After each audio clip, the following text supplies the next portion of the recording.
அன்பார்ந்த மாவீரர் பெற்றோர்களே, மாவீரர்களின் துணைவியார்களே, அவர்களின் பிள்ளைகளே,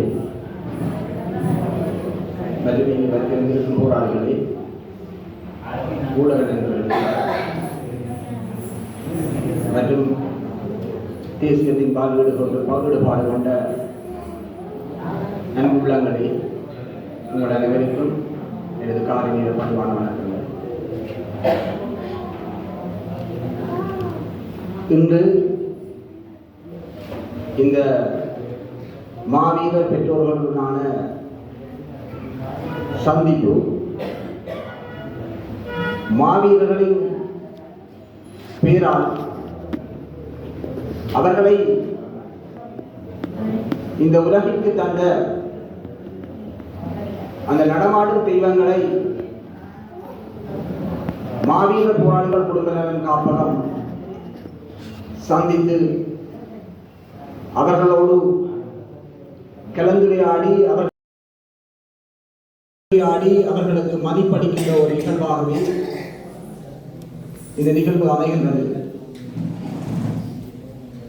ஏன் அவ்வாறு நாம் செய்ய வேண்டும் என்றால், எங்களுடைய மாவீரர்கள் இந்த மண்ணின் விடுதலைக்காக தங்களுடைய ஒப்பற்ற உயிரை பல வழிகளில் தியாகம் செய்திருக்கிறார்கள். அவர்கள் தியாகம் செய்த வழிகள் சொல்லி நடங்காதது. களமுனைகளிலே எதிரியோடு சமர் புரிந்து இறுதி கட்டத்தில் குறுகிய இடைவெளிக்குள் எதிரியோடு கைகலப்பு சண்டை செய்கின்ற வகையான சண்டை அமைகின்ற போது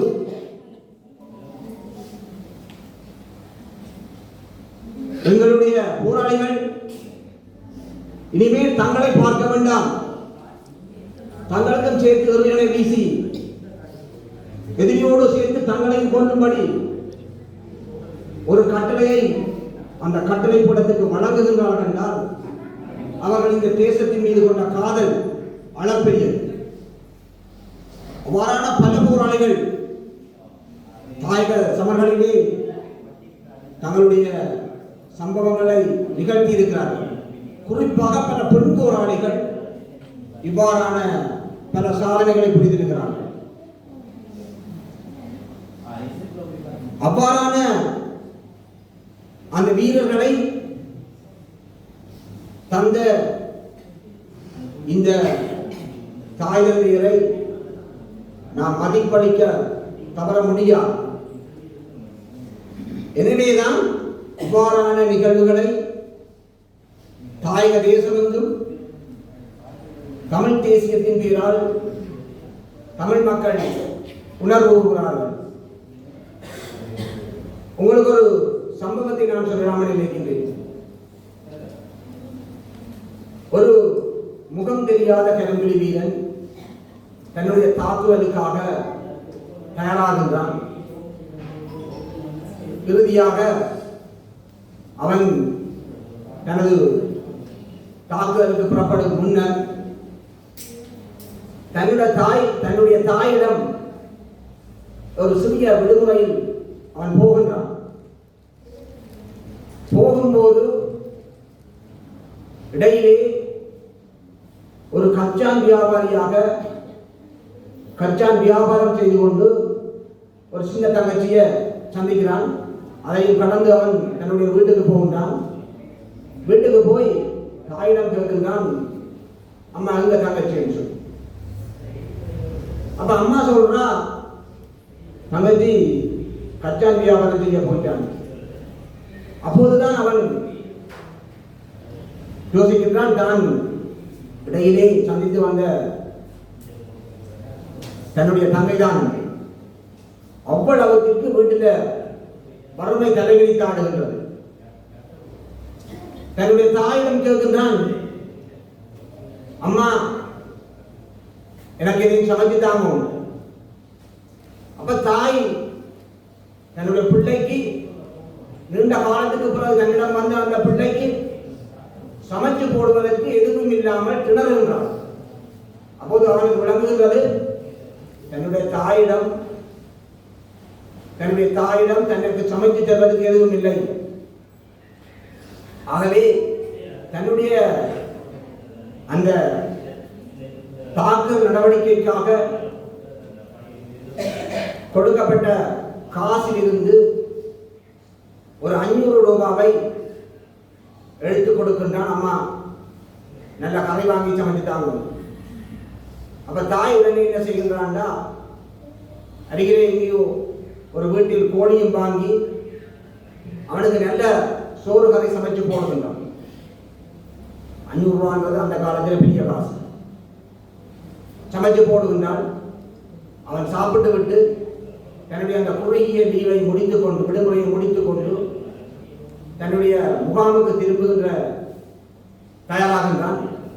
அந்த நேரம் அந்த தாய் தன்னுடைய கஷ்டத்தினால் கேட்கின்றாள் மகனிடம், தம்பி இன்னொரு 500 ரூபாய் காசு இருந்தால் தந்துட்டு போகின்ற. அவன் நினைத்திருந்தால் 500 ரூபாய் இல்லை, தான் வைத்திருந்த காசு அவ்வளத்தையும் கொடுத்துட்டு போயிருக்கிறான். கொடுத்துட்டு போய் அவன் நிச்சயமாக தன்னுடைய பொறுப்பாளருக்கு தன்னுடைய குடும்பத்தின் நிலைமையை சொல்லியிருந்தான். அவர் அதை ஏற்றுக்கொண்டிருப்பார். எல்லாம் அவன் இறுதி தாக்குதலுக்காக புறப்படுற வேலை. ஆகவே அவன் தன்னுடைய குடும்பத்தை நடுத்தரவில் விட்டுவிட்டு போக முடியாது. இனி அவனும் அந்த தாக்குதலுக்கு சந்தோஷமாக போகணும். அப்ப காசு ஒரு பிரச்சனை இல்லை, அவர் பொறுப்பாளர் ஏற்றுக்கொண்டிருப்பார்.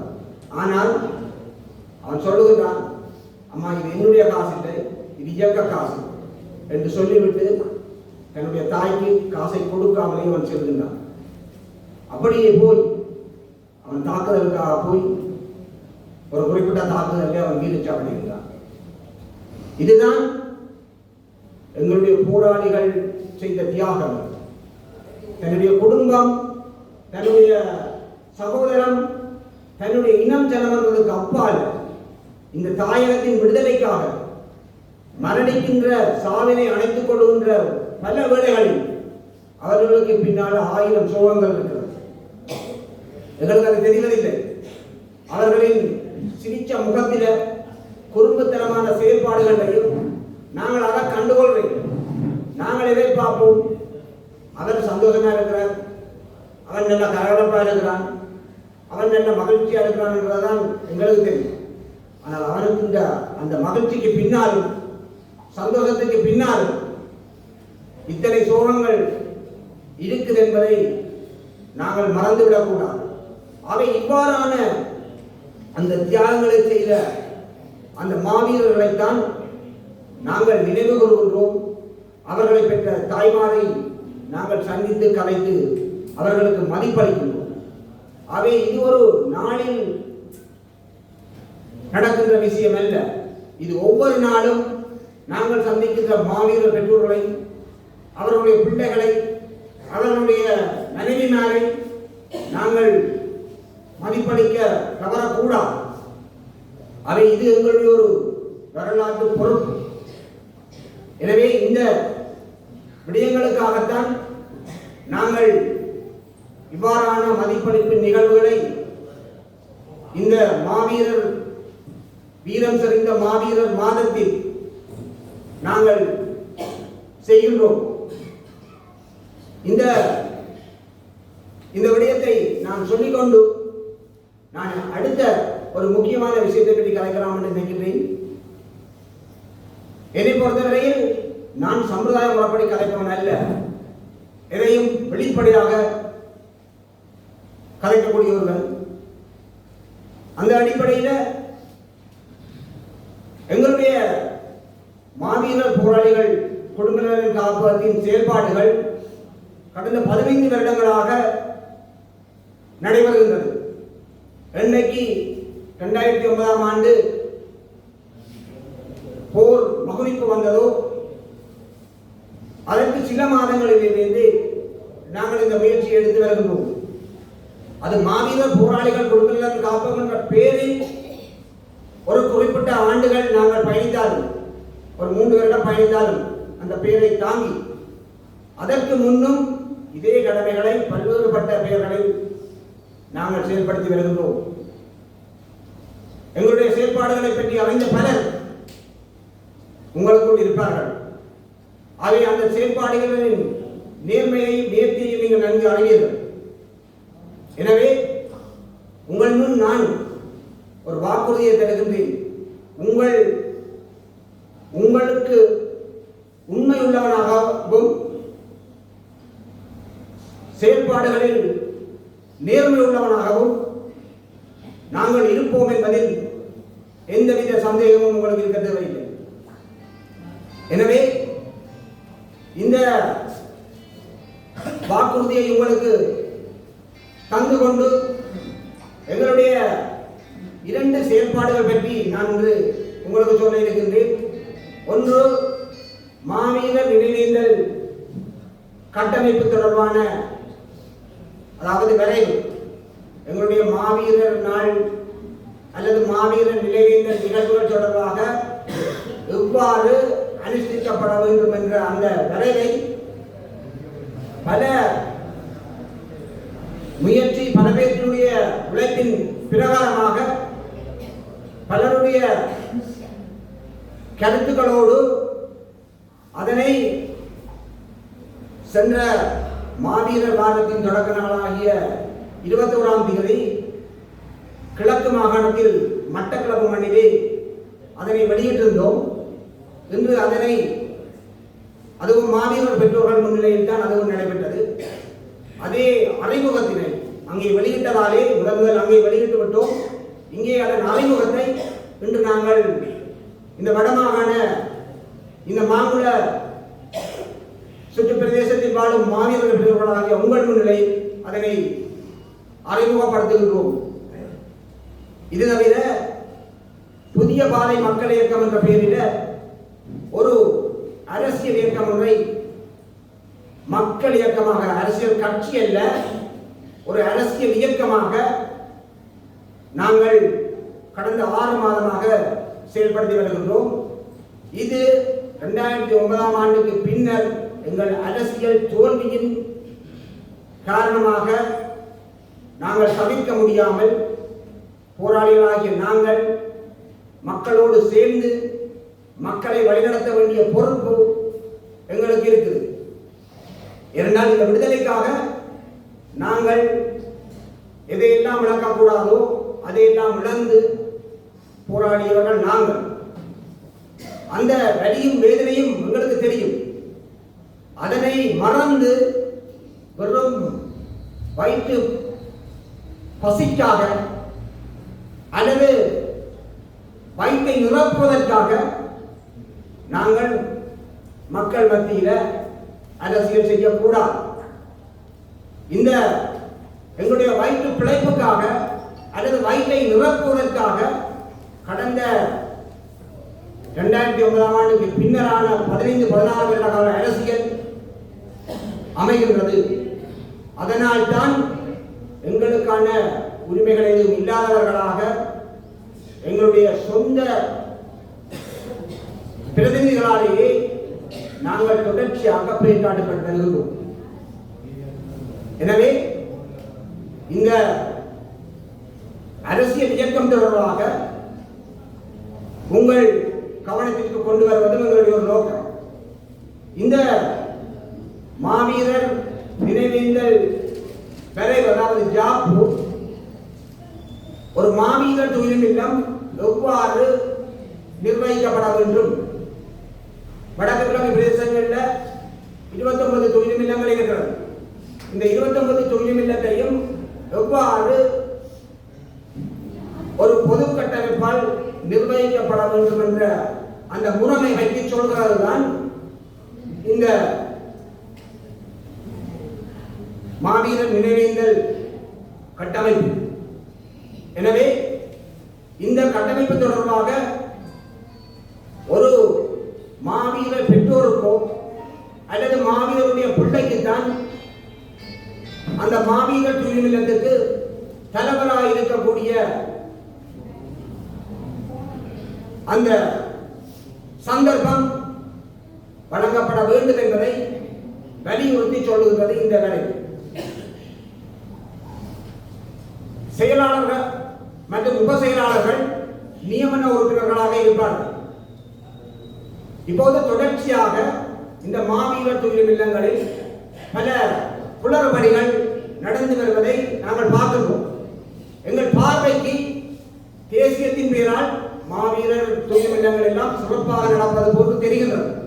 ஆனால் அதற்குள் எங்களுடைய மாவீரர் பெற்றோர்களை பழிதாக்கப்படுகிறார்கள். இன்றும் கூட நான் ஒரு துயரமான செய்தியோடு தான் இங்கு வந்திருக்கிறேன். என்னுடன் ஒரு மாவீரருடைய தாயார் பற்றி குறிப்பிட்ட சிலர் கதைத்திருந்தார்கள். கனகபுரம் மாவீரர் துயிலும் இல்லத்தில் அவர் 3 மாவீரருடைய தாயார். கனகபுரம் மாவீரர் துயிலும் இல்லத்தில் அந்த தாயாருக்கான சந்தர்ப்பத்தை பெற்றுக் கொடுக்கும்படி மாவீரர் போராளிகள் குடும்பநலன் காப்பகம் என்ற வகையில் எங்களிடம் அந்த கோரிக்கை முன்வைக்கப்பட்டது. நாங்கள் கனகபுரம் மாவீரர் துயிலும் இல்ல நிர்வாகத்திற்கு அதோட அரசியல் நியமனம் அந்த துயிலும் இல்ல நிர்வாகம் முற்று முழுதாகவே இலங்கை தமிழரசு கட்சியின் பாராளுமன்ற உறுப்பினர் ஸ்ரீதரன் அவர்களின் சுயநலத்திற்காக அந்த மாவீரர் துயிலும் இல்லம் கையாளப்படுகிறது என்பதை நான் இங்கே உங்கள் கவனத்திற்கு கொண்டு வருகிறேன். அவர் தன்னுடைய அரசியல் எதிர்காலத்திற்காக முழுமையாக அந்த மாவீரர் துயிலும் இல்லத்தை பயன்படுத்திக் கொண்டிருக்கிறார். மக்கள் மயப்படுத்தப்பட்ட நிர்வாகம் அங்கு உருவாக்கப்பட வேண்டும் என்பதை தொடர்ச்சியாக மாவீரர் போராளிகள் குடும்பநலன் காப்பகம் வலியுறுத்திக் கொண்டிருக்கின்ற போதிலும் அதை உதாசீனப்படுத்தி தன்னுடைய பாராளுமன்ற அதிகாரத்தை பயன்படுத்தி தொடர்ச்சியாக அந்த மாவீரர் துயிலும் இல்லத்தை தன்னுடைய அரசியல் நலன்களுக்காக வாக்கு பொறுக்குவதற்காக அந்த துயிலும் இல்லத்தை ஒரு தேசியவாதியாக காட்டுவதற்காக வைத்திருக்கின்றார். மக்கள் மயப்படுத்தப்பட்ட நிர்வாகத்துக்கு மாறாக அந்த நிர்வாகம் தமிழரசு கட்சியின் உறுப்பினர்களால் மட்டும் நிர்வகிக்கப்படுகிறது. அதே அந்த துயிலும் இல்ல நிர்வாகத்திற்கு அவர்கள் ஒரு அரசியல் கட்சி நிர்வாகமாக இருந்தாலும் எங்களுக்கு ஏற்புடையான நிர்வாகம் இல்லாமல் இருந்தாலும் நாங்கள் இந்த மாவீரர் பெற்றோரினுடைய அந்த அந்த பெற்றோருடைய நலனை முன்னிறுத்தி அந்த கோரிக்கைகள் வைக்கப்பட்டிருந்ததால் நாங்கள் அவர்களுக்கு இப்போது கிட்டத்தட்ட ஒரு 10ஆம் தேதி அளவில் நாங்கள் ஒரு கடிதம் கொடுத்திருந்தோம். இப்படி இன்ன பேர் வழி இன்ன இடத்தில் இருக்கிறார், அவருடைய போன் நம்பர், மாவீரர் என்ற விவரம், அவர்களை நேரடியாக தொடர்பு கொள்ளலாம். ஆனால் இந்த அம்மாவுக்கு இந்த முறை கனகபுரம் துயிலும் இல்லத்தில் மாவீரர் நாள் என்று ஆரஞ்சுக்கு ஏற்றுகின்ற அந்த பொதுச்சுடரை அம்மாவுக்கு ஏற்றுவதற்கான சந்தர்ப்பத்தை கொடுக்கட்டும். ஆனால் நாங்கள் பரிசீலிக்கின்றோம் என்று சொல்லிவிட்டு இப்போ 2-3 நாளைக்கு சொன்னார்கள். 26ஆம் தேதி இரவு தான் உங்களுடைய அந்த முடிவெடுக்கின்ற மீட்டிங் இருக்கு. அந்த மீட்டிங்கில் நாங்கள் கதைச்சு போட்டு நாங்கள் உங்களுக்கு உடனடியாக எடுத்து சொல்லுவோம் என்று சொன்னோம். ஆனால் நேற்று இரவு வரை எங்களுக்கு எந்த அழைப்பும் இந்த நாங்கள் இந்த காலை வரும் வரை எங்களுக்கு அழைப்பு வரவில்லை. அப்பொழுது நாங்கள் வரும்போது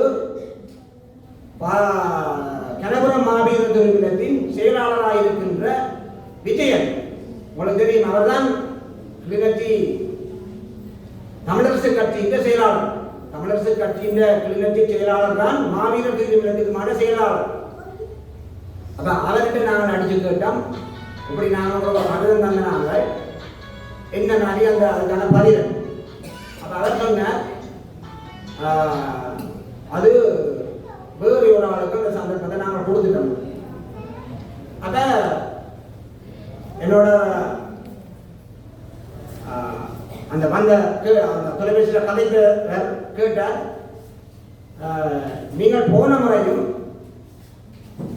ஒரு மாவீரர்கிட்ட 3 மாவீரர்கிட்ட தாய அவர் சிங்கள தாய், அவங்க 3 மாவீரர் பூனேரி பிரதேசத்தில் வசிக்கிறார்.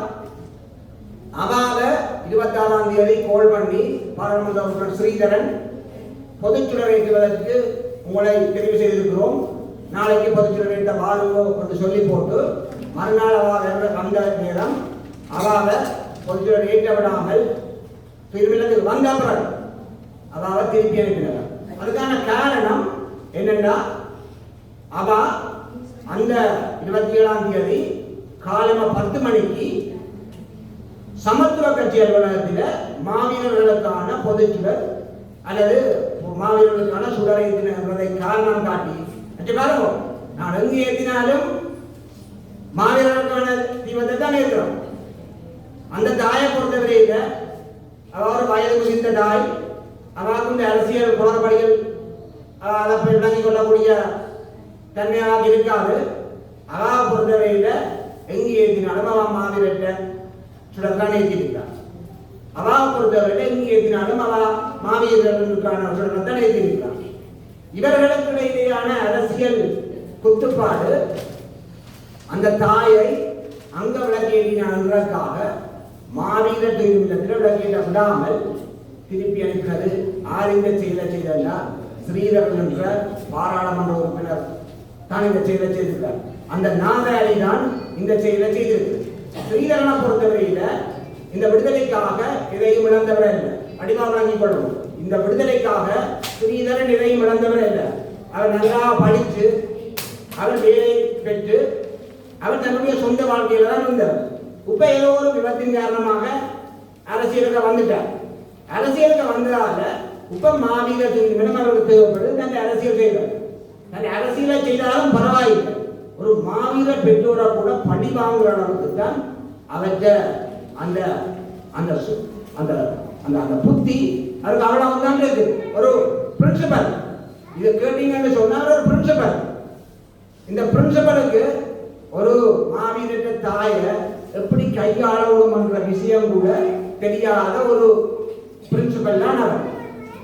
அப்ப இந்த விஷயத்தை அவ கேட்டா, என்னோட வந்த அந்த எங்களோட கதைச்சவா அந்த விஜயனோட கதைச்சவா கேட்டா, நீங்கள் போன முறையும் அந்த அம்மாவை வர சொல்லி போட்டு திருப்பி அனுப்பினீங்கள். இப்ப இந்த நாங்கள் அந்த கடிதத்துக்கும் பதில் இல்லை. சரி, நீங்கள் அந்த அம்மாக்காவது இந்த முறை சந்தர்ப்பம் கொடுத்திருக்கலாம் தானே என்று கேட்க, அக்கா இது தொடர்பா நீங்கள் தலைவரோட கதையும். ஆனால் அங்க நாங்கள் ஏதாவது விஷயம் தொடர்பா அணுகினால் உடனே சொல்லிவிடும் செயலாளரோட கதையும். அங்க தலைவர் ஒரு மாவீரட்ட பெற்றோர் தான். ஒரு காணாமல போன ஒரு போராளிங்க காணாம போன காப்பன் தான் அங்க இப்ப தலைவராக இருக்கிறார். ஆனால் அவர் பொம்மையாக தான் இருக்கிறார். எங்களுக்கு வெக்கங்கள் ஒரு மாவீரட்ட தந்தையாக தங்களுடைய அரசியல் கட்சி இந்த நலனுக்காக ஒரு பொம்மையாக பயன்படுத்துகிறார்கள். இந்த மாவீரட்ட பெற்றோரும் தன்னுடைய பொறுப்பை உணர்ந்து அந்த மாவீரர்களின் மகத்துவத்தை உணர்ந்து இந்த பொறுப்பிலே இருந்து அவர் தயவு செய்து விலகோடும் நான் கேட்டுக்கொள்ளும்.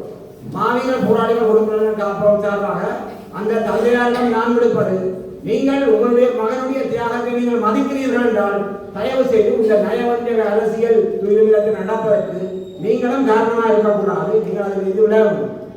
அப்ப அவர் தங்கன்னு சொல்லிட்டா நீங்கள் தலைவரோட கதையும். அப்ப தலைவரோட கதைச்சா தலைவர் எல்லாத்தையும் ஏற்றுக்கொள்றார். நான் இப்பதான் நானே அப்படித்தான் இப்படித்தான் அங்கதான் இங்கதான் எல்லாத்தையும் ஏற்றுக்கொள்ளும். கடைசியில் அவர் சான்றவன் நடிக்கிறார். ஆகவே இதுதான் இந்த விடயம். ஒரு மாவீரர் பெற்றோர் என்று கூட இல்லாமல் தங்களோட அரசியல்களுக்காக தங்களோட கட்சி போட்டிகளுக்காக அவர்களை கூட பழிவாங்க வடிக்கிறார்கள் என்றால் எவ்வளவு வேதனைக்குரிய சம்பவம் சொல்லுங்கள். அப்ப நாங்கள் போன முறை அந்த அம்மா அந்த லீலாவதி என்ற 3 மாவீரட்ட தாயார் அந்த கனகபுரம் மாவீரத்தில் பழிவாங்கப்பட்டதால என்னோடு நான் அதில் நேரடியாக சம்பந்தப்பட்டேன். நான் மாவீர போராளிகள் கொடுக்கிறேன் காப்போ நேரடியாக சம்பந்தப்பட்டது இந்த விடயங்களை தீர்த்து வைக்கிறதுக்காக. அது முடியாமல் போறது. அப்ப இந்த முறை ஒரு சில நாட்களுக்கு முன்னுக்கு என்னிட்ட பல விடுதலை புலிகள் அமைப்பில் இருந்த பல மூஞ்ச போராளிகள் சொன்னாங்களுக்கு திருந்த மாட்டானா, உன் வேளமாரிதனோட இருக்கும் வரையும் உன் திருந்த மாட்டான். ஆகவே நீ உங்க அம்மாவை விளக்கை தோன் பண்ணி நீ நினைக்காத, நீ என்ன செய்யண்டா தண்ணி விழாங்குளம் தெய்வத்தில் நீ அந்த அம்மாவுக்கு ஒரு சந்தர்ப்பத்தை பெற்றுக் கொடு. ஏன்னா அந்த அம்மா 3 மாவீரட்ட தாய்.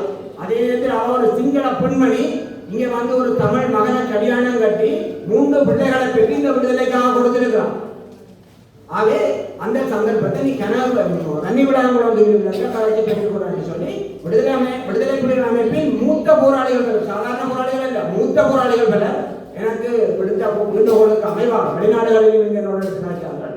சொன்னதுக்கு என்னங்க, நான் வன்னிவிழாங்குளம் தொகுதியில் அங்கேயும் ஒரு மாவீரற்ற பெற்றோர் முதல் தலைவராக இருந்து அவர் அரசியலில் ஈடுபட்டதன் காரணமாக அவர் அந்த பொறுப்பில் இருந்து விலகி சென்றார். அப்போ அவருக்கு இப்பயும் அந்த செயல்பாட்டுக்கு இருக்கிறார்கள். அந்த நிர்வாகத்தால் ஒரு மதிக்கப்படுறாங்க இருக்கிற அப்போ நான் நேரடியாக போன்ற கலைஞரால நிர்வாகத்தோடு கலைக்காமல் அவர் வீரமணி அண்ணன் என்று சொல்லப்படுகின்ற ஒரு மாவீரற்ற தகவல், வீரமணி அண்ணன் ஒரு மாவீரற்ற தகவல். அப்போ அவருக்கு எடுத்து நான் சொன்னேன், இப்படி அண்ணன் இப்படி ஒரு பிரச்சனை இருக்கு. போன முறை இந்த அம்மாவை இப்படி ஒரு முது மாவீரற்ற தாயார் கனாபுரத்துக்கு விளக்கிட்ட பொதுச்சுடரை வர சொல்லி போட்டு அவங்க ஒரு வேறு கட்சியில் அப்படி பொதுச்சுடர் ஏற்றினாங்க. சுடர் ஏற்றினாங்க. அவ பின்னேறம் அந்த சுடரை ஏற்றவிடாமல் இன்னொரு மாவீரற்ற தாயார் தந்தையாருக்கு சந்தர்ப்பம் கொடுத்துட்டீங்கன்னா அப்போ அம்மா அந்த வாசல்களை வந்து நீண்ட வேதனையோடு திரும்பி போனவா. ஆகவே அந்த அம்மாவுக்கு பல மூத்த போராளிகள் இன்னைக்கு போராளிகள் என்பதை நான் குறிப்பிட்டு நான் சொன்னேன், இந்த சந்தர்ப்பத்தை தயவு செய்து குழந்தைகளிடம் சார்பாக அந்த அவர்கள் குடும்பம் என்று சொல்லி கேட்டேன். நான் சொன்னேன், நான் நிர்வாகத்தை கூட்டி காட்சி போட்டு பதில் சொல்றேன். அவன் 4 நாள் நான் நேரடியாக அங்கே போறேன், மதிக்க போறேன், எங்கள் தொழில் போறேன். போனா அங்க வீரமணி அண்ணே இல்லை. அவர் மல்லாவிக்கு போன இடத்துக்கு எங்கே நிற்கிறீங்க, நீங்க நிற்கிற இடத்துக்கு நான் பாருன்னு சொல்லி அவர் சொன்னால் நான் மல்லாவில் நிற்கிறாங்க. 1/2 மணிக்கு இடத்துல வந்துடுறேன். நான் கிட்டத்தட்ட 1 மணி நேரம் 1.5 மணி நேரம் அவங்க வேலை. அப்போ அதுக்கு பிறகு அங்கே செயலாளராக இருக்கிறவர் ஒரு தமிழிசை கட்சிக்காரன் மூர்த்தி என்றவர். அப்போ அதை விட தொடர்பு பண்ணி கேட்டேன். நான் அப்படி அறிஞர்களோடு கேட்டேன். ஏதோ சொன்னாதான் அவங்க சொல்லுவாங்க. அப்போ நான் சொன்னேன். சொன்னால் ஒரு நிர்வாகத்தை கூட்டிட்டாங்க என்ன கலைக்கோளம் என்று சொல்லி போட்டு நான் அப்போ இந்த நேரம் அங்கே இருந்தாலும் அங்கே வேலையாக இருந்தாலும் நான் அப்போ அங்கே இருந்து நான் அங்கே இன்னொரு போராளிக்கார பொறுப்பாக கொடுத்துட்டு நான் வந்து அப்போ வந்தா ஃபோன் தரும் பண்ணா ஃபோன் தரவே இல்லை. சேரவருக்கு அடித்து பார்த்தா ஆன்சர் இல்லை. 8 மணிக்கு அடித்து ஆன்சர் இல்லை. அப்புறம் 8:30 9 மணிக்கு அடித்து ஆன்சர் பண்ணிடலாம். அப்போ நான் கேட்டேன், அண்ணன் இப்படி நான் தீபம் கிடைக்கிறேன், என்ன விஷயம் என்ன உங்களோட காய்ச்சினா நீங்கள் சொல்கிறீங்களா இந்த மாதிரி இல்லை. அதை சொன்னார், அது போன முறை தம்பி ஒரு ஆளை நாங்கள் தீர்மானித்து போட்டு வேறு ஒரு ஆளுக்கு சந்தர்ப்பம் கொடுத்தது இவருக்கு கொடுக்க இல்லை. அவை அந்த தம்பியாருக்கு தான் நாங்கள் இந்த முறை சந்தர்ப்பம் கொடுக்க போகிறோம். அவற்றை ஒரு மகன் உடலும் இங்கே இருக்குது ரெண்டு சொல்லி போட்டு அதை நான் என்ன இல்லை, நான் போன முறை இந்த அம்மாவுக்கு இப்படி நடந்தது, அதனால தான் நாங்கள் இதை கேட்டுனாங்க, நீங்கள் கொஞ்சம் எக்ஸ்கியூஸ் பண்ணி இதை செய்திருக்கலாம் என்று சொல்கிறாங்க. அவர் சொன்னார், இந்த சிங்கள தாய்மார் முஸ்லீம் தாய்மார் பற்றி நாங்கள் வார வருஷம் தான் தீர்மானிக்க போகிறோம். இந்த வருஷம் அதை பற்றி தீர்மானிக்கும். அப்போ உங்களுக்கு தெரியும், இந்த விடுதலை போராட்டத்தில் நாங்கள் தமிழர்கள் உரிமைக்காக போராடினாலும் முஸ்லீம் இளைஞர்கள் பலர் எங்களுடைய தலைமை தமிழக தேசிய தலைவர் தலைமையை ஏற்று அவர்கள் பலர் இந்த விடுதலைக்காக களமாடி மாவீரர்களாக இருக்கிறார்கள். அப்ப அவர்களுக்கும் ஒரு ஏக்கம் இருக்கிறது. அந்த தாய்மாருக்கும் தங்களுடைய அந்த பிள்ளைகள் சார்பாக தாங்களும் எங்கேயாவது ஒரு துயிலுமிடத்தில் இந்த பொது சுடரையற்ற சந்தர்ப்பத்தை தங்களுக்கு இந்த தமிழ் சங்கம் தரும் என்று அவர்களும் வேண்டி தருகிறார்கள். ஏண்டா தமிழக தேசிய தலைவரை நம்பித்தான் அவர்களும் தங்களுடைய பிள்ளைகளை இந்த தமிழக விடுதலை போராட்டத்தில் ஈடுபடுத்தினார்கள். ஆனால் அந்த ஈடுபட்ட காலத்தில் அவர்கள் மாவீரராகிவிட்டார்கள். அது பின்னுக்கு வந்த முரண்பாடுகள் என்பது வேறு. அவை இந்த முரண்பாடுகளுக்கு முதல் அவர்கள் மாவீரராகியிருக்கிறார்கள். அவை இந்த காரணத்தால் அவர்களுக்கு அந்த சந்தர்ப்பம் கொடுக்கணும் என்று விடுதலை புலிகள் அமைப்பின் மூத்த உறுப்பினர் பலர் அதற்கான கோரிக்கையை வச்சு கொண்டிருக்கிறோம். குறிப்பாக நான் சொல்ல போனால் காக்கானையும் இந்த கோரிக்கை வைக்கிறேன். ஆகவே அந்த விடயமும் பல சிங்கள தாய்மாரும்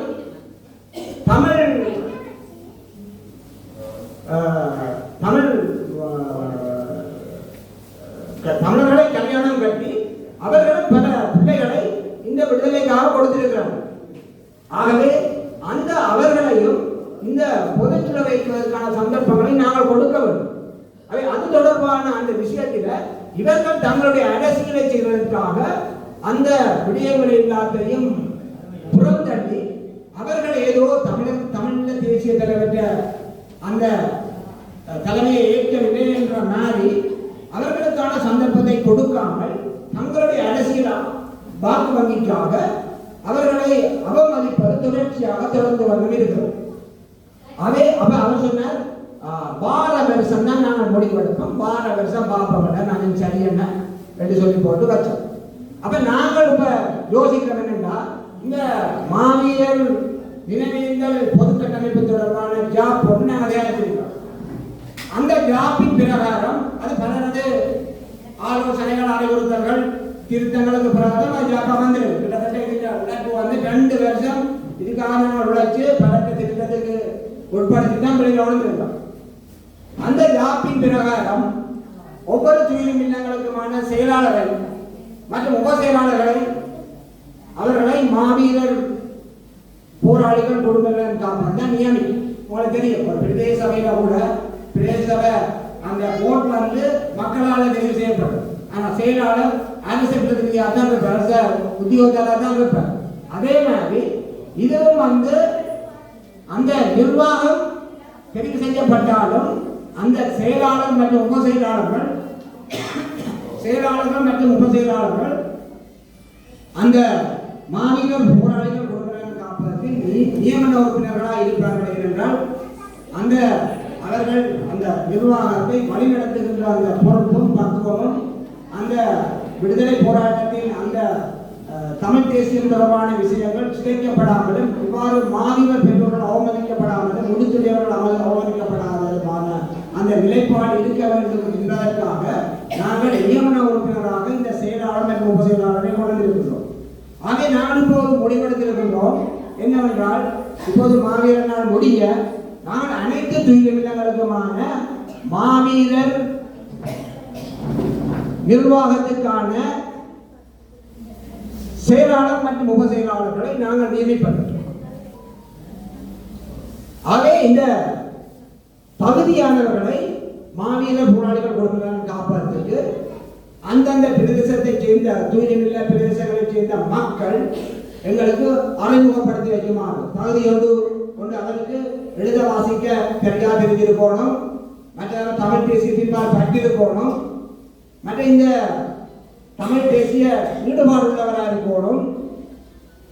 மற்றபடி பொதுவாக ஒரு சமூகத்தில் மதிக்கப்படக்கூடியவராக இருக்கக்கூடியவரை தயவு செய்து உங்களோட துயிலும் இல்லத்துக்கான அந்த செயலாளர் நியமனத்திற்கான மற்றும் உப செயலாளர் நியமனத்திற்கான அந்த நபர்களை சரியாக இனம் கண்டு மாவீரர் போராளிகள் குடும்பங்களின் காப்பதற்கு அறியப்படுத்துமாறு வேண்டுகின்றோம். எல்லா இடமும் எங்களிடையே ஒரு சிலர் நினைக்கலாம், ஆனால் எல்லாத்தையும் இருக்காங்க. கிட்டத்தட்ட 29 இல்லம் இங்க யாழ்ப்பாணத்தில் தொடங்கினா கந்தி குடிச்சார் அம்பார வரைக்கும் இருக்கு துயிலும் இல்லம். ஆகவே அந்த துயிலும் இல்லங்கள் எல்லாத்துக்கும் செயலாளரும் உப செயலாளரும் நியமிக்கப்பட வேண்டும் என்பதற்காக நாங்கள் எங்களுடைய அன்பான மக்களிடம் உரிமை கோரிக்கைகளை விடுக்கின்றோம். சரியான நபர்களை நீங்கள் மாவீரர் போராளிகள் குடும்பங்களின் காப்பதற்கு இடம் காட்டுமாறு அவர்களை நன்கு பரிசீலித்து அவர்களுடைய அந்த தகுதியை பரிசீலித்து சரியானவர்களை அந்த துயிலுமில்லங்களுக்கான செயலாளர் மற்றும் உப செயலாளராக நியமிக்க வேண்டிய ஒரு பாரிய தேவை, பாரிய அபாயத்துடனான தேவை எங்களுக்கு இருக்கிறது. எனவே அந்த தேவையை இந்த சந்தர்ப்பத்தில் மாவீரர் பெற்றோர்களாகிய உங்கள் முன்னிலையில் நாங்கள் வெளிப்படுத்தி நிற்கின்றோம். எனவே இந்த செய்தியை நீங்கள் உங்கள் மக்கள் மத்தியில் கொண்டு போய் சேர்க்கணும் என்றது ஒரு விஷயம். இரண்டாவது விஷயம், இந்த துயிலுமில்ல கட்டமைப்பில் சட்டத்தரணிகள் தொடர்பான ஒரு குழுவும் இருக்கும். ஏனென்றால் அந்த எங்களுடைய அந்த சட்டத்தோடு நாங்கள் முரண்படாமல் இந்த விடயங்களை ஒரு பிரச்சனை வராமல் கையாள்வதற்கான ஒரு சட்டத்தரணிகள் குழாம் ஒன்றையும் நாங்கள் இந்த ஜாப்பில் அதன் முக்கியத்துவத்தை பற்றியும் கதைச்சிருக்கிறோம். மற்றும் மனித உரிமை குழு, மனித உரிமை செயற்பாட்டாளர்கள் தேவை பற்றியும் நாங்கள் அதில் கதைச்சிருக்கிறோம். அவை இந்த ஜாப்ன்றது ஒரு எதிர்கால சந்ததிகளுக்கு நாங்கள் இந்த மாவீரர் நினைவேந்தல் கடத்தலை செய்ய வேண்டுமாக இருந்தால் இந்த ஜாப்பு ஒரு தவிர்க்க முடியாத தேவையாக இருக்கிறது. ஏனென்று சொன்னால் உங்களுக்கு தெரியும், இப்போ எங்கள்கிட்ட இப்போ நான் சொன்ன இந்த விஷயங்களிலிருந்து நீங்கள் தெரிஞ்சு கொண்டிருப்பீங்கள். மாவீரர் பெற்றோர்களை மாவீரர் துயிலும் இல்லத்தில் அவமதிக்கின்ற செயல்பாட்டை அதற்கு சற்றும் தொடர்பில்லாதவர்கள் அங்கே அரசியல் பிரவேசம் எடுத்திருப்பதால தொடர்ச்சியாக செய்து கொண்டிருக்கிறார்கள். ஒன்றல்ல ரெண்டல்ல சம்பவம், பல சம்பவங்கள் நடந்திருக்கிறது. எல்லா இடங்களிலேயும் துயிலும் இல்லங்களில் துஷ்பிரயோகங்கள் நடந்து கொண்டிருக்கிறது. எதிர்கால சந்ததிகளுக்கும் நாங்கள் இதுதான் துயிலும் இல்லம் என்றதை கொடுப்பதற்கு நாங்கள் இவ்வாறான அந்த குளறுபடிகளோடு தான் எங்களுடைய எதிர்கால சந்ததிகளுக்கும் இந்த துயிலும் இல்லங்களை கொடுக்க போகிறோமா, அல்லது நாங்கள் சரியான பயபக்தி உள்ள அந்த தன்மையோடு எதிர்கால சந்ததிகளுக்கு இந்த வரலாற்றை சரியான பக்குவமாக கட்டமைப்பாக நிறுவி அதனை கடத்த வேண்டிய தேவை எங்களுக்கு இருக்கிறதால இந்த ஜாப்பின் இன்றியமையாத தேவை பற்றி நீங்கள் உணர்ந்து கொள்வீர்கள். எனவே இந்த ஜாப்பு ஒரு முக்கியமான காலத்தின் தேவையாக உள்ளது. இந்த ஜாப்பின் பிரதிகளை இப்போது நீங்கள் போகும்போது ஒரு பிரதிகளை எடுத்து செல்லுங்கள், அதை கொண்டு உங்களோடு பாதுகாருங்கள். என்றால் காலத்தின் அழியாத ஒரு பொக்கிஷமாக இது இருக்க வேண்டும். எதிர்கால சந்ததிகள் இதனை வைத்துத்தான் எங்களுடைய மாவீரர் தொடர்பான எந்த செயல்பாடுகளையும் முன்னெடுக்க வேண்டும். அதில் நல்ல பெருமதியான விஷயங்கள், அந்த கட்டமைப்பு தொடர்பான ஒரு காத்திரமான தன்மைகள் அதில் கதைக்கப்பட்டிருக்கிறது. எனவே அந்த விஷயத்தை நீங்கள் எல்லோரும் மாவீரர் பெற்றோர்களாகிய நீங்கள் தான் பாதுகாக்க வேண்டும். உங்களுக்கு தான் அந்த பொறுப்பு இருக்கு. எனவே இந்த ஜாப்பின் பிரதி ஒன்றை நீங்கள் போகும்போது பெற்றுக்கொள்ளுங்கள். அடுத்த விஷயமாக உங்களுடைய இந்த மாவீரர் துயிலும் இல்லங்களில் இப்போது நாங்கள் நேற்று வன்னிவிளாங்குளம் மாவீரர் துயிலும் இல்லத்தில் ஒரு 25 கார்த்திகை பூ கண்டுகளை நாட்டியிருக்கிறோம். ஏனென்று சொன்னால் எங்களுடைய தமிழர்களுடைய தேசிய மலர்கள் கார்த்திகை மாதத்தில் மாவீரர்களுக்காகவே பூப்பது போன்று பூக்கின்றது. தமிழர்களுடைய தேசிய மலரை துயிலும் இல்லங்கள் தோறும் நாட்டுகள் என்பதை சொல்வதற்காக முதல் கட்டமாக வன்னிவிளாங்குளம் மாவீரர் துயிலும் இல்லத்தில் நேற்று தலைவருடைய பிறந்த நாளை முன்னிட்டு நாங்கள் 25 கார்த்திகை பூக்கண்டுகளை நாட்டியிருக்கின்றோம். எனவே இதை முன்னுதாரணமாக கொண்டு எல்லா துயிலும் இல்லங்களிலுமே நாங்கள் இந்த மாவீரர் துயிலும் இல்லங்களில் கார்த்திகை பூக்கண்டுகளை நாட்ட வேண்டும். கார்த்திகை பூக்கண்டுகளை நீங்கள் மாவீரர் துயிலும் இல்லத்தில் மட்டுமல்ல, உங்கள் வீட்டு முற்றங்களிலும் நாட்டுங்கள். அது உங்கள் தேசிய சொத்து. ஆகவே அது ஒரு தேசிய சொத்தாக தமிழர்களால் பாதுகாக்கப்பட வேண்டுமாக இருந்தால் நீங்கள் உங்கள் வீட்டு முற்றங்களிலும் நாட்டுங்கள்.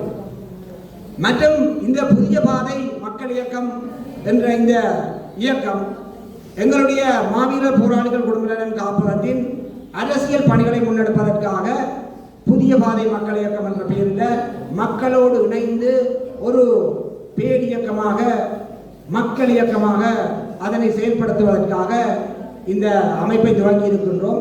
இதில் பொதுவாக இளைஞர் யுவதிகளை நாங்கள் தலைமைத்துவ பண்புள்ளவர்களாக வளர்ப்பதற்கான ஆர்வத்தை கொண்டிருக்கின்றோம். அவர்களை ஒரு பன்முகப்பட்ட ஆளுமையுள்ள தலைவர்களாகவும் சர்வதேச மற்றும் பிராந்திய உள்நாட்டு அரசியலில் அறிவை பெற்றவர்களாகவும் பல நிபுணத்துவ கட்டமைப்புகளோடு அவர்கள் தங்களுடைய அரசியல் பணிகளை முன்னெடுக்கக்கூடிய வகையிலும் சர்வதேச நாடுகளோடு பேரம் பேசி தமிழர்களுடைய உரிமையை வென்றெடுப்பதற்குமான களமாக நாங்கள் இதை பயன்படுத்துவதற்கு தூர நோக்கு சிந்தனையோடு தான் நாங்கள் இந்த செயற்திட்டத்தை ஆரம்பித்திருக்கின்றோம். இது இப்போதுதான் 6 மாதம் தவழும் குழந்தையாக இருக்கின்றது. இது வளர வேண்டிய காலம் மிக பாரியது. ஆகவே இந்த குழந்தை 6 மாத குழந்தையை வளர்த்தெடுக்க வேண்டிய பொறுப்பு உங்களிடம் இருக்கிறது. இது இவ்வளவு காலமும் இந்த 15 வருட காலமும் எங்களுடைய வெள்ள வெட்டி அரசியல்வாதிகளின் சிகரண போக்கால் நாங்கள் ஏமாற்றப்பட்டு விட்டோம்.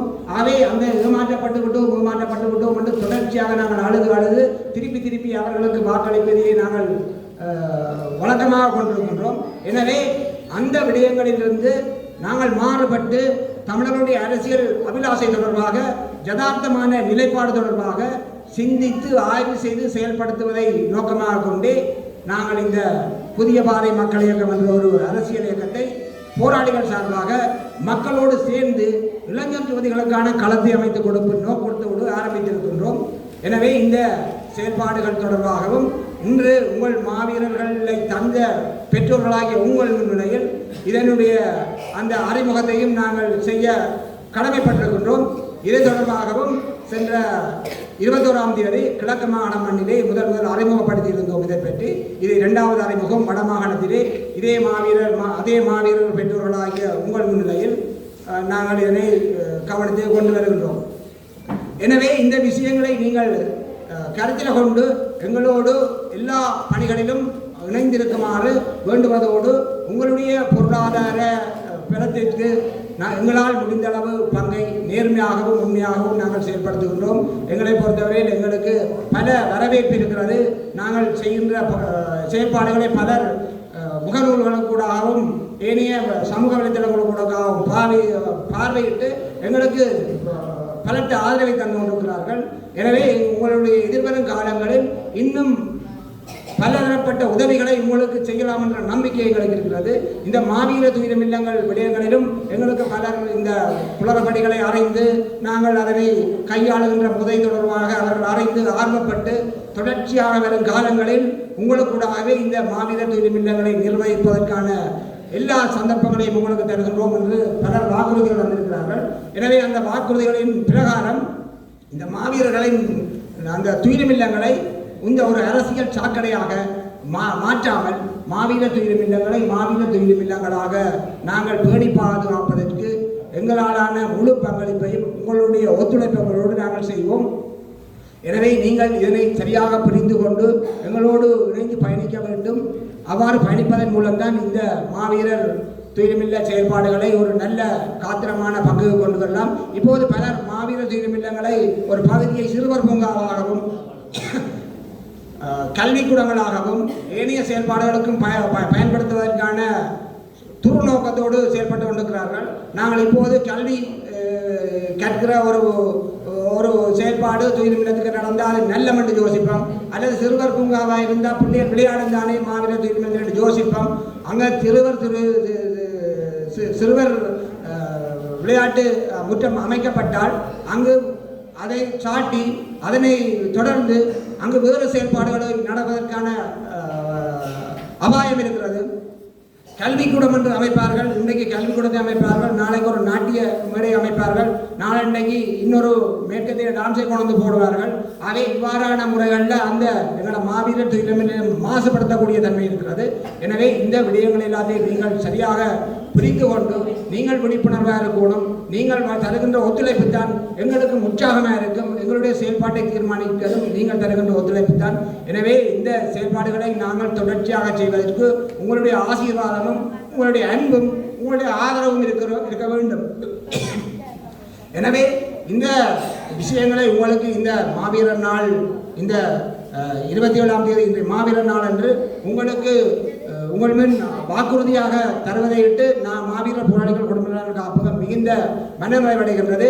இந்த விடயங்களில் மாவீரர் போராளிகள் குடும்ப நலன் காப்பகம் உண்மையாகவும் நம்பிக்கையாகவும் நேர்மையாகவும் தொடர்ச்சியாக செயல்படுவார். இதுவரை காலமும் செயல்பட்டு வந்ததை போன்றே இனிமேலும் இதைவிட திறமாக செயல்படுவார்கள் என்ற அந்த வாக்குறுதியை உங்களுக்கு தருவதோடு இன்றைய இந்த நிகழ்வுக்கான ஒத்துழைப்பினை ஜெர்மனி நாட்டில் இருக்கிற ஸ்வஃப்ட் நிறுவனம் தான் எங்களுக்கு தந்திருக்கிறது. ஜெர்மனி நாட்டில் இருக்கிற ஸ்வஃப்ட் நிறுவனம் அங்கே இருக்கிற அந்த இளையவர்களால் நடத்தப்படுகிறது. அவர்கள் ஜெர்மனியில் பிறந்த பிள்ளைகள், ஆனால் ஜெர்மனியில் பிறந்தாலும் தாயக உணர்வுகள் அவருக்கு நிரம்பி வழிகின்றது. அந்த ஜெர்மனியில் வாழ்கிற அந்த இளையோர்கள் தாயக மக்களின் உணர்வோடு ஒன்றித்து கலந்திருக்கின்றார்கள். அவர்கள் எப்போதும் தாயகத்தின் மக்களை பற்றிய சிந்தித்துக் கொண்டிருக்கிறார்கள், தாயகத்தை பற்றிய சிந்தித்துக் கொண்டிருக்கிறார்கள். பல்வேறு செயல் திட்டங்களை பல வருடங்களாக எங்களோடு இணைந்து செயல்பட்டு வருகிறார்கள். பிள்ளைகளுக்கான கல்வி உதவி, மாவீர பிள்ளைகளுக்கான உதவி, மாற்றுத்திறனாளிகளாக இருக்கிற போராளிகளுக்கான உதவி, இது தவிர எங்களுடைய மக்களுக்கான பல உதவிகள், இன்னும் பல வாழ்வாதார திட்டங்கள், தண்ணி இல்லாதவர்களுக்கு குழாய் கிணறு அமைத்துக் கொடுக்கிறது, மலசல கூடம் இல்லாதவர்களுக்கு மலசலம் அமைத்துக் கொடுக்கிறது என்று பல்வேறுபட்ட செயல் திட்டங்களை ஜெர்மனியில் பிறந்த தமிழ் பிள்ளைகள் உங்கள் உணர்வோடு அவர்கள் உணர்வோடு வாழ்வதால் செய்து கொண்டிருக்கிறார்கள்.